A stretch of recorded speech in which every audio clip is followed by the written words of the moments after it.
ঢাকা আন্তর্জাতিক বাণিজ্য মেলার চতুর্থ দিন আজ। দিনের শুরুতে ক্রেতা দর্শনার্থীর ভিড় কম থাকলেও বেলা বাড়ার সঙ্গে সঙ্গে তা বেড়েছে। এই মুহূর্তে মেলা প্রাঙ্গণে আছেন সহকর্মী ফারদিন মাজহার। সরাসরি যাচ্ছি তার কাছে। ফারদিন, আন্তর্জাতিক বাণিজ্য মেলার চতুর্থ দিন আজ। এই মুহূর্তে রাজধানীর পূর্বাঞ্চলে দাঁড়িয়ে আছি আমি। সকালে থেকে শৈত্যপ্রবাহের কারণে জনসমাগম কম দেখা সত্ত্বেও বেলা যত বেড়েছে আমরা দেখেছি যে জনসমাগম বাড়ছে।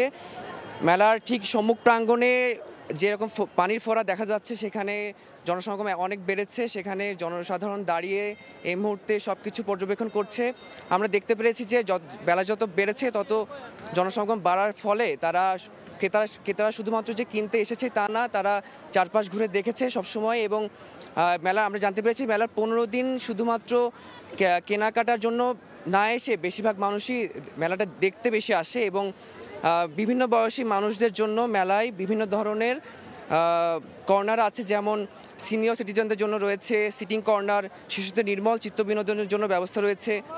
আমরা দেখেছি যে এবছরের মেলায় 361টি প্যাভিলিয়ন রয়েছে। দেশি এবং বিদেশি বিভিন্ন প্যাভিলিয়ন দিয়ে এবারে মেলাটি সাজানো হয়েছে। ক্রেতারা যেহেতু 15 দিন পর থেকে আমরা শুনতে পেরেছি যে তারা তাদের পছন্দের পণ্যটি কেনার জন্য সারা বছরই তালিকা করে রাখেন এবং সেই তালিকা অনুযায়ী তারা দেশি বিদেশি পণ্য তারা কিনে থাকেন। এবং বিভিন্ন ধরনের পণ্যের পাশাপাশি এবারে মেলায় আমাদের জুলাই গণঅভ্যুত্থানের জন্য বিভিন্ন স্টল দেওয়া হয়েছে। দেশের তরুণ সমাজকে রপ্তানি পণ্যের জন্য রপ্তানি বাণিজ্য উদ্বুদ্ধ করতে তৈরি করা হয়েছে ইউথ প্যাভিলিয়নও। মেলায় যে সম্ভাবনাময় সেক্টর ও পণ্যভিত্তিক যে সেমিনার, সেগুলোর আয়োজনও ভবিষ্যতে করা হবে বলেও আমরা জানতে পেরেছি। মাসব্যাপী এই বাণিজ্য মেলাটি প্রতিদিন সকাল 10টা থেকে রাত 9টা পর্যন্ত চললেও সাপ্তাহিক ছুটির দিনে এটা রাত 10টা পর্যন্ত চলবে। তো বিভিন্ন বয়সী মানুষ যেহেতু আমরা দেখতে পাচ্ছি চারদিকে সমাগম বাড়তেই থাকছে এবং মেলাটি বেশ উপভোগ্য হয়ে উঠছে তাদের জন্য, সেরকমটি আমরা জানতে পেরেছি। এবং এবারে মেলায় বিশেষ আকর্ষণ হিসেবে যেটা রয়েছে যে চতুর্থ দিনে